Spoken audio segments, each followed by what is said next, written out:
আল্লাহ সুবহানাহু ওয়া তাআলা বললেন, লাইন শাকারতুম লাযীদান্নাকুম ওয়া লাইন কাফারতুম ইন্না আযাবি লাশাদীদ। জোরে বলি আল্লাহু আকবার। আল্লাহু আকবার বলেন। আল্লাহ তাআলা বললেন, কেউ যদি আমার শুকর কেউ যদি আমার নিয়ামতকে পেয়ে কেউ যদি শুকরিয়া আদায় করে, আমি আল্লাহ তার নিয়ামতকে বাড়িয়ে দেব। আপনি নিয়ামত যে অবস্থা আছে না কেন, আপনি যদি স্কুল হালতে যদি বলেন আলহামদুলিল্লাহ, আপনার এই নিয়ামতকে যিনি দ্বিগুণ করে বৃদ্ধি করে দিবে তিনি কে? এরপর আল্লাহ তাআলা বললেন, ওয়ালাইন কাফারতুম, এবং নিয়ামত পেয়েছে, নিয়ামত পাওয়ার পরে সে কুফরি করলো, অস্বীকার করলো। কাফারতুম মানে কুফরি করেছে, অস্বীকার করেছে। ওয়ালাইন কাফারতুম, যদি কুফরি করো, যদি তোমরা কুফরি করো, ওয়ালাইন কাফারতুম, তাইলে তোমাদেরকে আমি নিয়ামত ছিনিয়ে নিয়ে নেব। নাউজুবিল্লাহ পড়েন। শুধু নিয়ামত ছিনিয়ে নেব না, এই কথা বলে আল্লাহ ক্ষান্ত হয়নি। এরপর আল্লাহ তাআলা বললেন, ইন্না আযাবি লাশাদীদ, নিশ্চয় এবং তোমাদের জন্য মস্ত বড় আযাবের ব্যবস্থা আছে। তাউজুবিল্লাহ। শুধু তোমাদেরকে নিয়ামত থেকে চিনিয়ে নেব না, বরং তোমাদের জন্য একটা আযাব, মস্ত বড় আযাব অপেক্ষমান। নাউজুবিল্লাহ। এই জন্য আজ থেকে সোজা হয়ে যান, যে যে অবস্থা আছে, যে যে পদস্থলে আছে না কেন, সবসময় ফুল হালত 24 আওয়ার্স 24 ঘন্টায় রবের নিয়ামত শুকরিয়া আদায় করার দরকার আছে না নেই?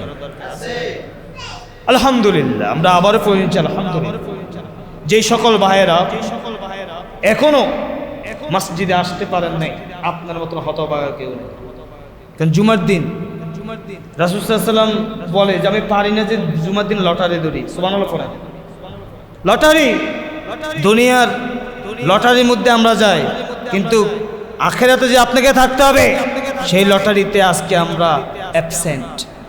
দুঃখের বিষয় নয়, আল্লাহ আমাদেরকে সহি সমাজ দান করুক, পড়ে আমিন। এই জন্য আমার উদাত্ত আহ্বান কমিটির পক্ষ এবং আমার পক্ষ থেকে, যেই সকল ভাইয়েরা এখনো মসজিদে উপস্থিত হতে পারেন নাই, আমি বলি আমার দৃষ্টিকোণ থেকে আপনি হতভাগা। তাই আপনি হতভাগা না হয়ে আসুন, আমরা মসজিদে এসে কোরআন সুন্নাহর আলোকে কিছু কথা শুনবো, বলবো, জানবো এবং জীবনে যেন আমল করতে পারি, সেই কাজ করব। আল্লাহ তৌফিক দান করুক, পড়ে আমিন। আমি আজকে আপনাদের এখানে তাওবাকে কেন্দ্র করে কিছু আলোচনা করব। তাওবা, ইস্তেগফার এবং তাওবা। আলহামদুলিল্লাহ পড়েন। তাওবা, ইস্তেগফার আমাদের জীবনে, এই যে আল্লাহ তাআলা আমাদেরকে একটা নেয়ামত দিয়েছে, এই জিন্দিগির একদিন না হয়েও এই জিন্দিগির একদিন হিসাব। আপনি এই কথা ভাবেন না যে আমাকে দুনিয়াতে পাঠাইছে, মায়ের কোল থেকে এসেছি, এসে এই পর্যন্ত এসেছি। এই যে আপনার দাঁড়িগুলো পেকে গেল, মায়ের ফ্যাট থেকে এসে কি দাঁড়িয়ে পেকে গেল? না, আপনিও ছোট শিশু বাচ্চার মতো ছিলেন, কথা বলেন।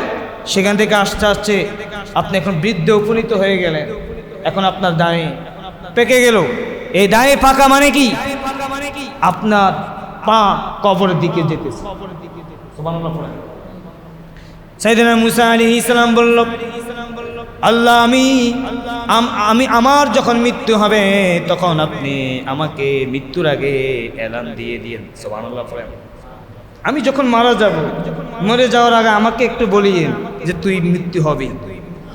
ইয়া মুসা সুম্মাল মাউত, তুই মরে যাবি। আল্লাহ কো ঠিক আছে, তোর কমিটমেন্ট আমি রাখলাম। সুবহানাল্লাহ পড়েন।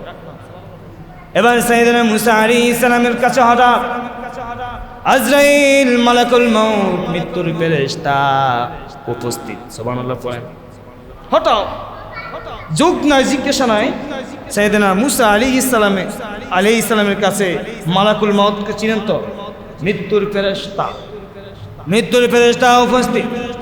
মুসা আলাইহিস সালাম বলল, ও আল্লাহ, আপনি তো আমাকে বলেছেন আমার যখন আয়ু শেষ হয়ে যাবে তখন আপনি আমাকে এলান করে দিবেন, আপনি আমাকে জানিয়ে দিবেন যে আমার হায়াত শেষ। কিন্তু না, তা না হলে হয় নাই। আপনি তো মালাকুল মাউতকে পাঠিয়েছেন, এখন তো আমার মৃত্যুর প্রিপারেশন নিতে পারি নাই। তখন আল্লাহ তাআলা বললেন, ও মুসা, তোমার যে দাড়িগুলো আছে, তোমার যে চুলগুলো আছে, এই যে চুলগুলো পেকে গেল, এই চুলগুলা পাকা মানি এটাই তোমার মৃত্যু হয়ে যাওয়ার একটা নিদর্শন। সুবহানাল্লাহ। এটাই হলো এলা, এটাই কি এলা। তাহলে এই জন্য দাঁড়ি পাকা মুরব্বী বা আমরা যারা আছি, আমাদের কি সকলেই কে কখন মারা যাবে এটা কেউ বলতে পারে। তবে এতটুকুই জানেন, আপনার দাঁড়িগুলো পেকে গেল, চুলগুলো পেকে গেল, এখনো যদি দুনিয়ার লোভ লালসা, দুনিয়ার চাকচিক্যময় যদি পড়ে থাকেন, তাহলে আপনার আখেরাত জিরো। আখেরাত কি এটা আপনি বিশ্বাস করেন বা না করেন, এটাই চিরন্তন সত্য কথা। আজকে আমরা তাওবা ইস্তিগফার নিয়ে আলোচনা করব। তাওবা অর্থ আর রুজু ইলাল্লাহ, আল্লাহর দিকে ফিরে যাওয়া। সুবহানাল্লাহ বলেন। আমাদেরকে আল্লাহর দিকে ফিরে যেতে হবে না? এই যে আমাদের সমাজের সোসাইটির কোনো ব্যক্তি যদি মারা যায় ঈমান নিয়ে, তখন ওই ব্যক্তির মৃত্যুর সাউন্ড যখন, অ্যানাউন্সমেন্ট যখন আমরা শুনি, আমরা সাথে সাথে পড়ি ইন্না লিল্লাহি ওয়া ইন্না ইলাইহি রাজিউন। নিশ্চয়ই আমরা আল্লাহর জন্য, আবার আল্লাহর জন্য ফিরে যেতে হবে। ঠিক কিনা বলেন? কোনো সন্দেহ আছে নাকি? আমরা আসলাম কার জন্য? আল্লাহর জন্য, আবারও চলে যেতে হবে আল্লাহর জন্য। তাহলে তাওবা মানে আর রুজু ইলাল্লাহ, আল্লাহর দিকে ফিরে যেতে হবে। মনে রাখবেন, তাওবা ইস্তিগফার এটা জীবনে যদি আপনার দৈনন্দিন আমলে নিতে পারেন, জান্নাতি ব্যক্তিদের মধ্যে আপনিও অন্যতম ব্যক্তি হতে পারেন। সুবহানাল্লাহ পড়েন। আল্লাহ তুমি আমাদেরকে দায়মিভাবে এই তাওবার ইস্তিগফারের সাথে জীবনকে সুইংগামের মতন, সুইংগাম চিনেন তো আপনারা, ফলাপান দুষ্টুমি করে একটা চুলের মধ্যে লাগাই দেয় না চিংগাম, ওই চিংগামের মতন এইভাবে যদি তাওবা ইস্তিগফারের সাথে যদি জীবনকে গঠন করতে পারি, আমার আপনার জীবন জান্নাতি জীবন হয়ে যাবে। সুবহানাল্লাহ। তাওবা, তাওবা ব্যাপারে কোরআনে অসংখ্য আয়াত আছে। ইস্তিগফার, তাওবাকে নিয়ে কেন্দ্রিক করে কোরআন সুন্নাহর আলোকে বিশাল আলোচনা। আগে ইস্তিগফারকে আমরা কেন্দ্র করে বলি, কেউ যদি সদা সর্বদাই ইস্তিগফার পড়ে, কি পড়ে বলেন? ইস্তিগফার, তাইলে তার জীবন, তার জীবনে 5টা সওয়াব হবে। সুবহানাল্লাহ পড়েন। কয়টা সওয়াব? কেউ যদি দৈনন্দিন জীবনে তার জীবনকে ইস্তিগফারের সাথে জীবন লাগায়, তার 5টা সওয়াব। কয়টা সওয়াব? 5টা সওয়াব। প্রিয় ভাইরা, কথাগুলো শুধু কান শুদ্ধ করলে হবে না, বাস্তবিক জীবনে এগুলো মানলেই আমাদের জীবন সাকসেসফুল। কথা বলেন। আমি এখানে আলোচনা করলাম, আপনি কান শুদ্ধ করলেন, আমারও লাভ হবে না, আপনারও লাভ হবে না, আমিও ব্যর্থ, আপনিও ব্যর্থ। এই জন্য রাসূল সাল্লাল্লাহু আলাইহি ওয়াসাল্লাম বললেন, কেউ যদি সদা সর্বদা ইস্তিগফারের সাথে তার জীবনকে গঠিত করে, যে জীবনে 5টা সওয়াব হবে। কয়টা সওয়াব? 5টা সওয়াব এবং 5টা লাভ। সুবহানাল্লাহ পড়েন। 1 নম্বর হলো জাআলাল্লাহু লাহু মিন কুল্লি দিকিন মাখরাজা। 1 নম্বর হলো কি? তার জীবনে যত বিপদ আপদ, এই বিপদ আপদ থেকে যাকে যিনি পরিত্রাণ দিবেন তিনি কে? আল্লাহ। জাআলাল্লাহু লাহু মিন কুল্লি দিকিন মাখরাজা। আমাদের জীবনে অনেক বিপদ আছে না নাই? কথা বলেন। 2 জন মানুষ লাগছে কোপাকুপি আদি আছে না নেই? 2 জন মানুষ কোপাকুপির মধ্যে লাগলো, আপনি মধ্যখানে পড়ে যাওয়ার সম্ভাবনা আছে না নেই? এই যদি আপনি জীবনকে যদি ইস্তিগফারের সাথে যদি কাজে লাগান, ওই জায়গায় পড়লেও আপনাকে যিনি উদ্ধার করবেন তিনি কে? আপনি এখান থেকে বাজারে গিয়েছেন, কুমিল্লাতে গিয়েছেন, বিভিন্ন জায়গায় গিয়েছেন না, সফর করেন না মাঝে মাঝে?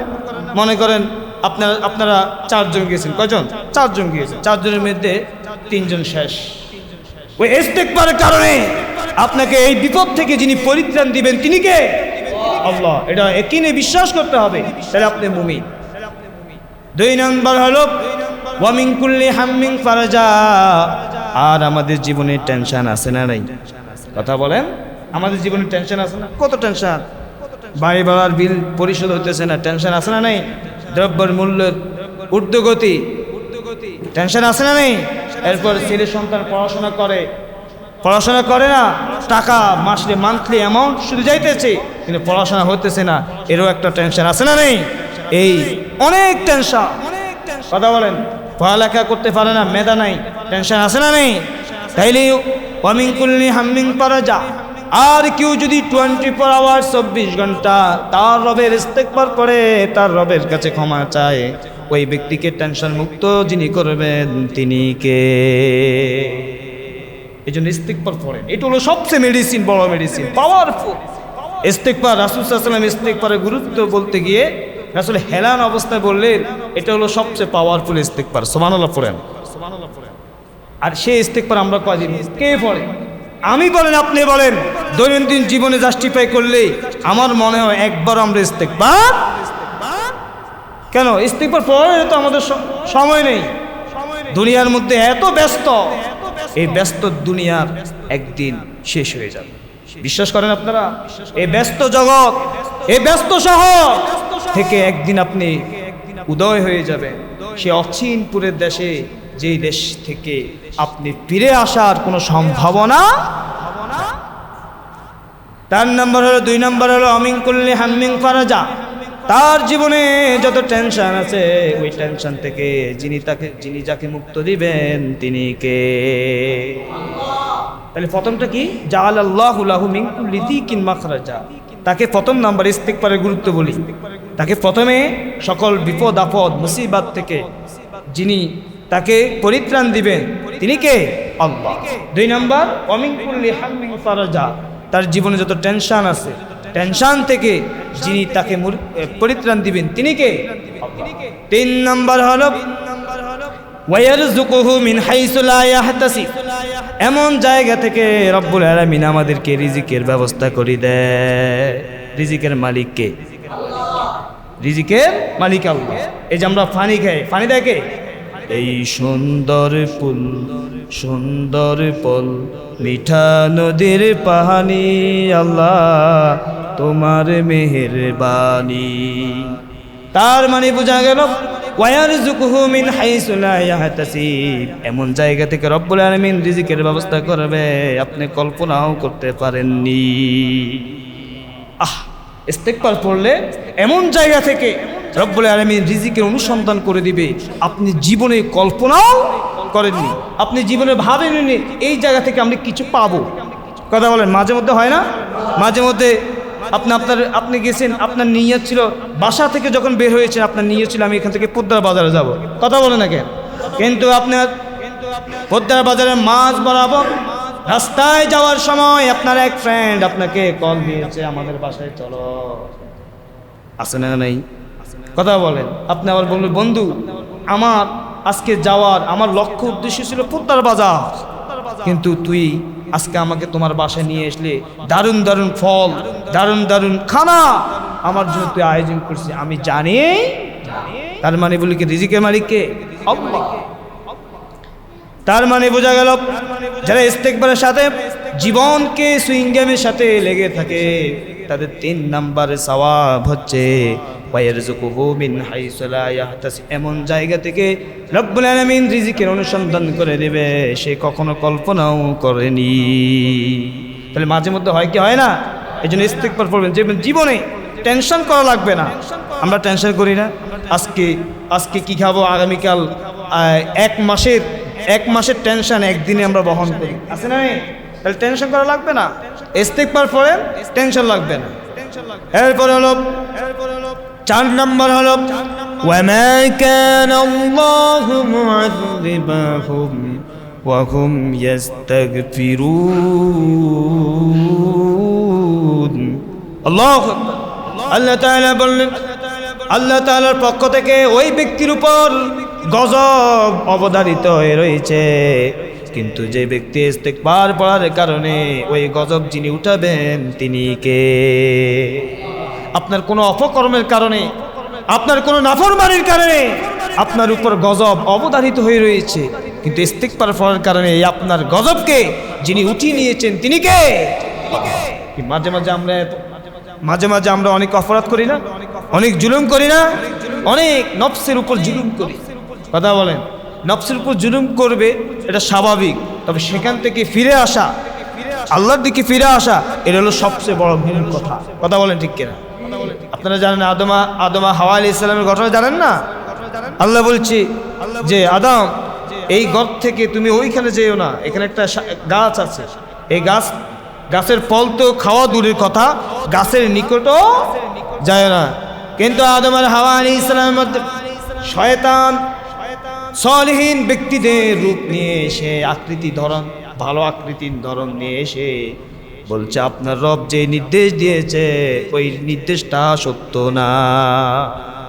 আচ্ছা বলেন তো, আপনার কাছে চোর যদি এই লেবাসে যদি আসে, আপনি কি বলবেন যে এই চোর?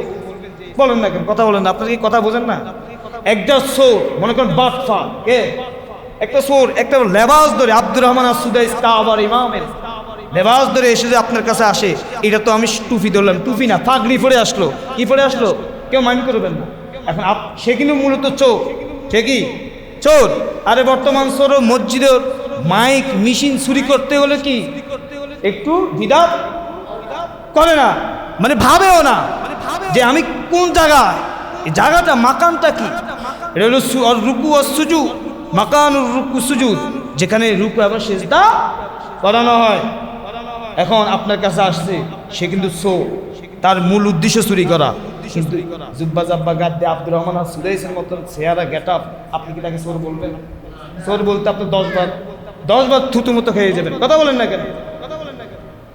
এই জন্য এই শয়তান আজাজিল এমন ভাবে রূপ ধরে এসে ও মা আদম, মা হাওয়া, বাবা আদমকে বলল আপনার রব যে নির্দেশ দিয়েছে এটা সত্য না। সত্য না, তাহলে যান। এবারে যাওয়ার পর দুজন গেছে, মহিলাদের দেখবেন, মহিলাদেরকে মানুষ পটাতে পারে অল্প টাইমে। কথা বলে না কেন? আপনি রমজানে দেখবেন না, বিভিন্ন রমজানে এই কসমেটিক্স বলেন, বিভিন্ন দোকানে বিদ্যে মহিলা করে আফা কই 100 টাকার দামের 500 টাকা নিয়ে গেল। কথা বলে না কেন? পুরুষদেরকে কখনো ঠকাতে পারে কম, কিন্তু ম্যাক্সিমাম 99% মহিলারা ঠকে যায়। কথা বলেন না কেন? কি জন্য? ওই আদম হাওয়া আলাইহিস সালামের মন কি ছিল? নরম ছিল, চলে গেল। এরপর যাওয়ার পর তারা খাওয়া শুরু করলো, খাইতে আল্লাহ তাআলা তার দুইজনকে 2 দেশে নিয়ে গেলেন। সুবহানাল্লাহ পড়েন। 2 দেশে নিয়ে গেলেন। নিয়ে যাওয়ার পর আদম আলাইহিস সালাম, এভাবে বর্ণনা এসেছে, আদম হাওয়া এমন কান্নাকারি করছে, তাদের চোখের এই জায়গাগুলো চোখের পানি পড়তে পড়তে ক্ষত বিক্ষত হয়ে গিয়েছে। সুবহানাল্লাহ। এরপর আল্লাহ তাআলা শিখিয়ে দিলেন, আদম তুমি পড়ো, ফাতালাক্কা আদামু মির রাব্বিহি কালিমাতিন ফাতাবা আলাইহি ইন্নাহু হুয়াত তাওয়াবুর রহিম। আল্লাহু আকবার। আল্লাহ তাআলা বললেন, আদম ডিপ্রেশনে পড়ে যাওয়ার চিন্তার কোনো কারণ নাই। হ্যাঁ, তুমি শয়তানের প্ররোচনা পড়ে গেলা, তুমি এই দোয়াটা পড়ো। এই যে আমরা রব্বানা যালামনা পড়ি না, রব্বানা যালামনা আনফুসানা ওয়া ইল্লাম তাগফির লানা ওয়া তারহামনা লানাকুনান্না মিনাল খাসিরিন। আদমকে এই কালিমাটা শিখেছে কে? আল্লাহ। ফাতালাক্কা আদামু মির রাব্বিহি কালিমাতিন ফাতাবা আলাইহি। আদম তোমাকে একটা কালিমা শিখিয়ে দিব, কালিমাটা পড়ে আমার কাছে তাওবা করো, আমি তোমাকে মাফ করে দিব। সুবহানাল্লাহ। তার মানে বোঝা গেল 4 নাম্বার হলো ওয়ামা কানাল্লাহু মুআযিবাহুম ওয়া হুম ইস্তাগফিরুন। আপনার উপর আল্লাহর পক্ষ থেকে গজব অবধারিত হয়ে রয়েছে, কিন্তু ইস্তিগফার তাওবার কারণে ওই গজবটা যিনি উঠাবেন তিনি কে? 5 নাম্বার হলো মুস্তাজাবুদ দাওয়া। মুস্তাজাবুদ দাওয়া মানে এমন ব্যক্তি, যে ব্যক্তি হাত তুলতে দেরি হয়, ওই রব আর সে আজিম থেকে দোয়াটা কবুল হতে দেরি হয় না। সুবহানাল্লাহ পড়েন। আপনারা ইমাম আহমদ ইবনে হাম্বলের নাম শুনেছেন? হাম্বলি মাযহাবের অনেক বড় নেতা, যিনি দেশ থেকে দেশান্তরে হাদিস কালেকশনের জন্য বেরিয়ে পড়তেন। সুবহানাল্লাহ পড়েন। আজকাল কোনো আলেম বলেন, কোনো মুফতি বলেন, মুহাদ্দিস বলেন, শাহেক বলেন, কেউ কি ঘর থেকে দেশান্তরে গেছে?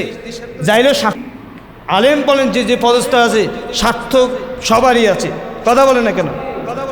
আপনি 2টা জিনিস বন্ধ করেন, দেখবেন হুজুর বলেন যে পদস্থলে আছে, বিশেষ করে হুজুর মানে আলেম, কিছু আলেম আছে, কিছু আলেম নেই। 2টা জিনিস বন্ধ করবেন, আমার কথা কিন্তু রেকর্ড হচ্ছে, কথাগুলো শুনেন। 2টা জিনিস বন্ধ করবেন, দেখবেন সে যত বড় খানকার পীর হোক না কেন, সে আপনার দোয়াতে আসবে না। 2টা জিনিস, হাদিয়া তোবা বন্ধ করেন, মিষ্টির আয়োজন বন্ধ করেন, দেখবেন সে আপনার দোয়াতে আসবে। কথা বলে না কেন? কি মিথ্যা বলছি আমি? আমার কথা কিন্তু রেকর্ড হচ্ছে। দুইটা জিনিস যদি আপনি বন্ধ করেন, আমি মোল্লা হাসানও এখানে আসবো না। কথা বলে না কেন? একটু হলে হাদিয়া তোফা বন্ধ করে, হুজুর আপনি আমাদের এখানে একটা দোয়ার কনফারেন্স আছে, তবে দুইটা জিনিস আপনাকে দেওয়া হবে না, হাদিয়া তোফাও দেওয়া লাগবে না, 2 নম্বর মিষ্টি যে আমাদের ট্রেডিশনাল যে আসতেছে মিষ্টিও দেবে না। আমি বললো খবরদার, আমি এখানে যাবো না, কারণ এখানে আমার স্বার্থ নাই। এখানে কি নাই? না। ইসলামকে এটা শিক্ষা দেয় না। ইসলাম হলো ভারসাম্যপূর্ণ জীবন ব্যবস্থা। যেই সময় যে পরিস্থিতি, ওই সময় ওই পরিস্থিতি নিয়েই চলন নাম হলো ইসলাম। কথা বলেন ঠিক কিনা? ইমাম আহমদ ইবনে হাম্বল তিনি দেশ থেকে দেশান্তর সফরে বেরিয়েছে। কোনো স্বার্থ আছে? কোনো স্বার্থ নাই। একটাই স্বার্থ, সেটা হলো কি? ইসলাম যেন বিজয়ী হয়। কথা বলেন ঠিক কিনা? ইসলামী জ্ঞানের মানুষ যেন আদর্শ জ্ঞান নিয়েই যেন আল্লাহর জান্নাতে যেতে পারে, এটাই ছিল মূল এইম অ্যান্ড অবজেক্টস, লক্ষ্য এবং উদ্দেশ্য। আর কি ছিল? আর স্বার্থ কিছু ছিল যে এখান থেকে আমি কিছু টাকা পাবো? স্বার্থ ছিল। এই আহমদ ইবনে হাম্বল তিনি দেশ থেকে দেশান্তর সফরে হাদিস কালেকশনের জন্য বেরিয়ে গেলেন। একদিন তার এই ঘটনার মধ্যে একদিন তার ঘটে গেল কি, তিনি হাদিস কালেকশনের জন্য বেরিয়ে গেলেন। বেরিয়ে যাওয়ার পর হাঁটতে হাঁটতে হঠাৎ সন্ধ্যা হয়ে গেল। একটা মসজিদ দেখলেন। মসজিদে দেখে তিনি মসজিদে ঢুকলেন, সলাতুল মাগরিব আদায় করলেন। আদায় করার পর তিনি ভাবলেন, এই ঘটনা তো আপনারা অনেকে জানেন, তিনি ভাবলেন যে এই মসজিদে আমি মাগরিবের সলাতুল মাগরিব পড়ব, সলাতুল এশার পর আমি তারপরে আজকে রাতটা এখানেই কাটিয়ে দেব আলহামদুলিল্লাহ। এরপরে তিনি ভাবলেন, ভাবার পরে সলাতুল মাগরিব ইমামের পিছনে পড়লেন, আবার সলাতুল এশা পড়লেন। এবারে ভাবলেন তিনি এখানে থাকবেন। সকালে ফজরের পরে তিনি কি দিবেন? আবার হাদিস কালেকশনের জন্য তিনি বেরিয়ে পড়বেন। কিন্তু হতভাগার বিষয় হলো, তিনার ভাগ্যে কপালে এটা জুটল। সলাতুল এশারের পরে ইমাম আহমদ ইবনে হাম্বল তিনি তার কাঁথা যেটাকে আমরা খাতা বলি, কাঁথা শুদ্ধ ভাষা কি কাঁথা, তিনার বেডিং পত্র আছে, ওগুলো নিয়ে তিনি একেবারে শুয়ে গেলেন। এবং ওই মসজিদের দারোয়ান খাদেম আছে না, মসজিদের খাদেম বলো, উখরুজ মিনাল মসজিদে বিশায়েখ, এই বুড়া মসজিদ থেকে বেরো। কি বললো? উখরুজ মিনাল মসজিদে বিশায়েখ, এই বুড়া মসজিদ থেকে বেরো। ইমাম আহমদ ইবনে হাম্বল, বাবা আনা মুসাফির, আমি মুসাফির, আমি আজকে রাতটা এই মসজিদে কাটিয়ে সকালে বেরিয়ে যাব। আজকে রাতটা বাবা আমি মুসাফির, আনা মুসাফির, আমি মুসাফির, আজকে রাতটা এই মসজিদে অবস্থান করে সকালে বেরিয়ে পড়ব। আলহামদুলিল্লাহ। পড়ে ওই মসজিদের খাদেম বলে, বেরিয়ে যান, যদি না বেরিয়ে যান তাহলে ঘাড় ধাক্কা দিয়ে বেরিয়ে যাব। কি করার? ইমাম আহমদ ইবনে হাম্বল তিনি বেরিয়ে গেলেন। বেরিয়ে যাওয়ার পর হাঁটতে হাঁটতে দেখলেন একটা বাজার। ওই বাজারের মধ্যে একজন শাবাব যুবক তিনাকে দেখলেন। ইমাম আহমদ তাকে দেখলেন, তিনি ওই শাবাব রুটি বিক্রেতা যুবক। আহমদ ইবনে হাম্বল তাকে বলল, আসসালামু আলাইকুম। যুবকটি বলল, ওয়ালাইকুম আসসালাম। আহমদ ইবনে হাম্বল বলল, বাবা আনা মুসাফির, আমি মুসাফির, আজকে রাতটা আমি তোমার এই রুটির চূড়ায় আজকে রাতটা কাটাতে চাই, তুমি কি বলো? যুবকটি বলল, আহলান ওয়া সাহলান, আহলান ওয়া সাহলান, ওয়েলকাম। আপনি যদি আমার এখানে আজকে রাতটা যদি কাটাতে পারেন, আমার তো দোষণের কিছু নেই, আপনি বসে। ইমাম আহমদ ইবনে হাম্বল আল্লাহর শুকরিয়া আদায় বসে যাওয়ার পর ইমাম আহমদ ইবনে হাম্বল বসে ওই যুবকটির দিকে একটা দৃষ্টিকোণে তাকিয়ে দেখতে পেল, যুবকটি যখন রুটি বেলার পর রুটি যখন তাপে রাখে, আবার নেয়, আবার টাকা ক্যাশ বক্সে আদান প্রদান করার সময় শুধু পড়ে আস্তাগফিরুল্লাহ। কি পড়ে? আস্তাগফিরুল্লাহ। শুধু কি পড়ে? আস্তাগফিরুল্লাহ। কোনো কথা নাই। এই যে একজন মানুষ আপনার দোকানে বসলে, আপনার পাশে বসলে কথা আসে কি আসে না?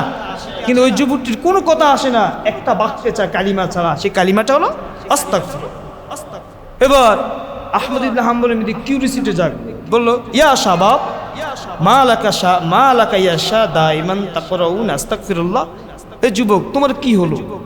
তোমাকে আমি এখানে বসার পর থেকে দেখতেছি তুমি আস্তাগফিরুল্লাহ পড়ো, আস্তাগফিরুল্লাহ পড়ো, আস্তাগফিরুল্লাহ পড়ো, আর কি কিছু নেই? যুবকটি বলে পড়ল, আমি ইস্তেগফার করার কারণে দায়মান সব সময় ইস্তেগফার করার কারণে আমি জীবনে অনেক কিছু পেয়েছি। সুবহানাল্লাহ পড়েন। জীবনে অনেক কিছু পেয়েছি, আল্লাহর কাছে যা চেয়েছি সব দোয়া কবুল, শুধু একটা মাত্র ছাড়া। সুবহানাল্লাহ পড়েন।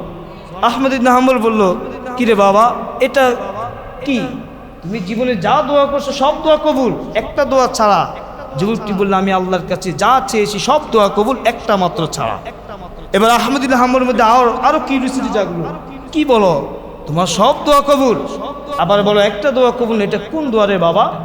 এবার ওই যুবকটি বলল, আমি আল্লাহর কাছে আমি যা চেয়েছি সব দোয়া আল্লাহ কবুল করেছে, একটা দোয়া ছাড়া। এই দোয়াটা হলো এই দেশের এই সময়ের একজন পরিচিত মুখ, একজন ইমাম, সাইয়েদনা ইমাম আহমদ ইবনে হাম্বল। এই ইমাম আহমদ ইবনে হাম্বলকে আমি আল্লাহর কাছে চেয়েছি, আল্লাহ এই দেশের একজন মুহাদ্দিসুদ দহর ইমাম আহমদ ইবনে হাম্বলের সাথে জীবনের শেষ সময় তার সাথে দেখা করে যেন আমি মরতে চাই। ইমাম আহমদ ইবনে হাম্বল বলল, বাবা কি বলো তুমি? বলো হ্যাঁ। এবার ইমাম আহমদ ইবনে হাম্বল বলল, বাবা তোমার এই দোয়াটাও কবুল। সুবহানাল্লাহ পড়েন। তোমার এই দোয়াটাও কবুল, তোমার এই দোয়াটাও কবুল। তুমি ইমাম আহমদ ইবনে হাম্বলের দরবারে তার সাথে দেখা করার জন্য যাওয়া লাগবে না। আল্লাহ তাআলা ইমাম আহমদ ইবনে হাম্বলকে টেনে হিঁচড়ে তোমার দরবারে নিয়ে এসেছে। তুমি বাবা তোমার এই দোয়াটাও অ্যাকসেপ্ট করছে রব।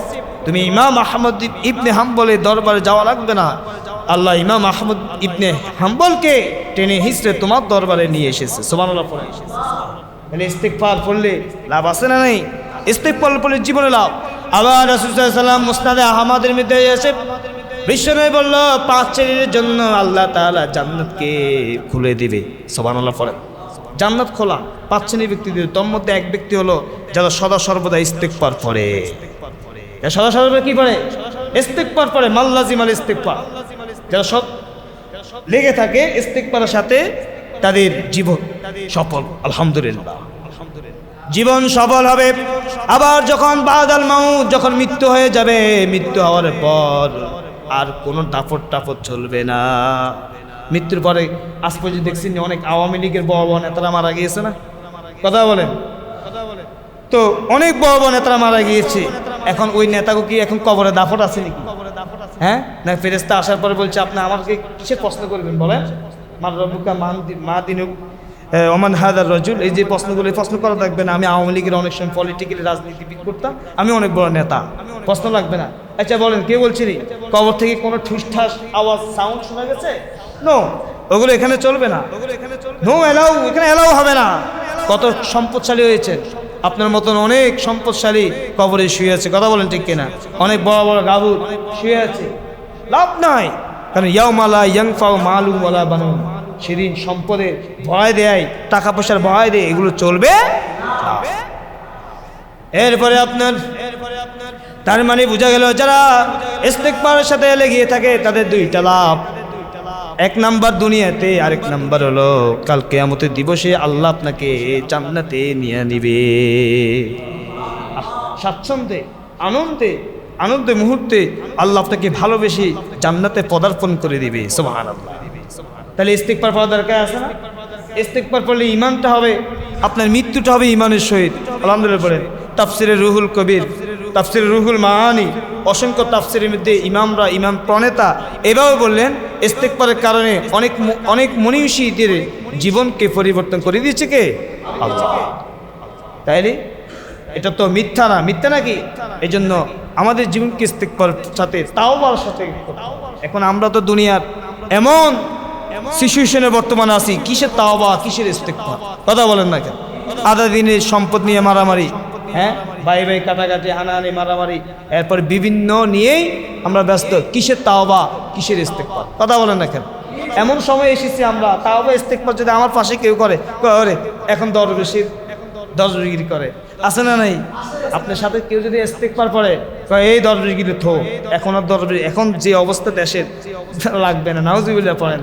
তাইলে না, যে সিচুয়েশনে আছে ওই সিচুয়েশনে আপনি যিনি রবকে ডাকবেন তিনি কে? আল্লাহ। বিশ্বনবীর শ্বশুর আবু সুফিয়ান রাদিয়াল্লাহু তাআলা, নাম শুনছেন? বিশ্বনবীর বিরুদ্ধে প্রতিটি যুদ্ধে বিশ্বনবীর বিরুদ্ধে ছিল।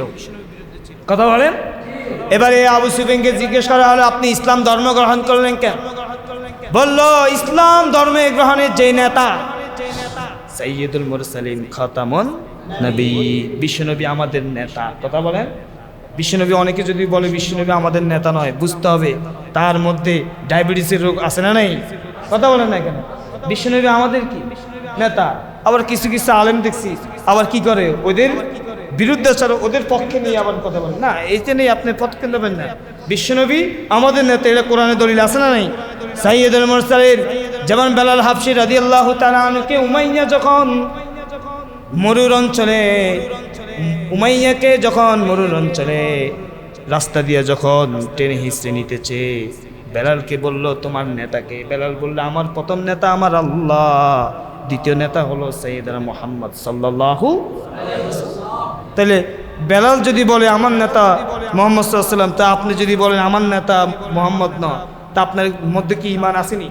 আপনার মিলেছে ঈমানের ডায়াবেটিস ভরে গিয়েছে। কথা বলেন না কেন? আর রোগের মধ্যে ডায়াবেটিস দিলে এটা ডায়াবেটিস, ঈমানের মধ্যেও ডায়াবেটিস আছে না নেই?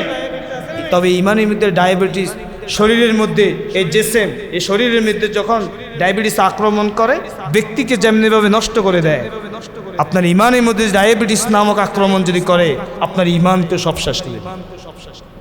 আপনি আমার কথা একটু অ্যাঙ্কার করতে পারেন, আমার কথা একটু অস্বীকার করে দিতে পারেন যে কি বলে, এগুলো কোনো কথা নয়। কিন্তু বাস্তবিক জীবনে আপনি যখন বাদাল মাউত, যখন আপনি সুম্মাল মাউত মরে যাবেন, তখন আপনি আমার কথার পয়েন্টে পয়েন্টে বুঝতে। তাই আমরা আমল কম করি, কি করি? আমল কম করি, বেশ করি, কোনো সমস্যা নাই। আমি আল্লাহর শপথ খেয়ে বলি, আপনি জীবনে আমল কম করেন, কিন্তু 2-3টা 4টা কথা আছে, এগুলো আমল করেন, দেখবেন আপনি জান্নাতে যেতে পারবেন ইনশাআল্লাহ।